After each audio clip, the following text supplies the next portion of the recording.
Deep in the heart of the African forest, where the trees stretch towards the sky and the creatures roam free, there lived a group of monkeys. But these monkeys were different. They didn't have tails. They were agile, quick, and clever, but they longed for something more. Meet Koko, the Monkey King. He was restless, always swinging from tree to tree, searching for something to satisfy his curiosity. But no matter where he looked, he couldn't shake the feeling that something was missing. He gazed at his reflection in a pool of water and sighed. He didn't have a tail. Koko decided to take his plea to the forest gods. He climbed to the highest branch and called out to the ancient ones, "Oh, wise gods of the forest, hear my prayer.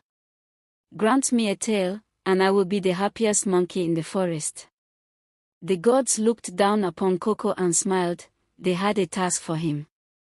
The gods gathered in their sacred council, debating Koko's fate. "He is clever and determined," said the wise old tortoise god.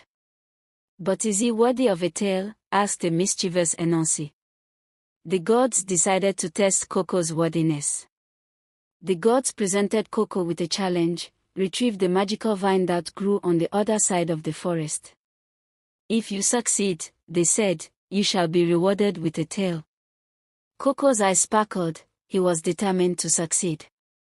Koko set off on his journey, navigating through the dense underbrush and leaping over streams. He encountered creatures he'd never seen before, but he didn't let fear deter him. He was on a mission. As Koko journeyed, he met a wise old tortoise who asked, "Why do you seek a tail, little monkey?"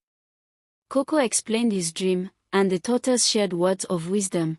A tail is not just a symbol of pride, but a tool of balance and agility. The tortoise advised Koko, "To get the vine, you must negotiate with Anansi, the guardian of the vine. He is clever, but if you're cleverer, you might just succeed." Koko nodded, his mind racing with ideas. Koko arrived at Anansi's domain, where the spider god was waiting. "Oh, little monkey, what brings you here?" Anansi asked, his eyes twinkling with mischief.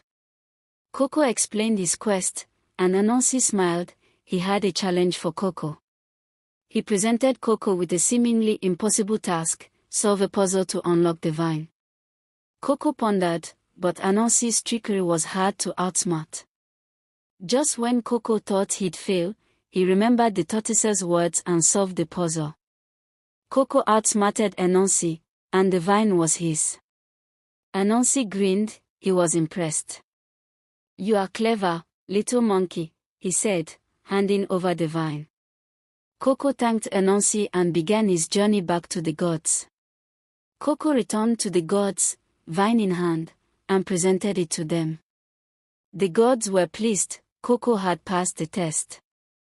The gods attached the vine to Koko's back, and it grew into a magnificent tail. Koko was overjoyed. He had his heart's desire.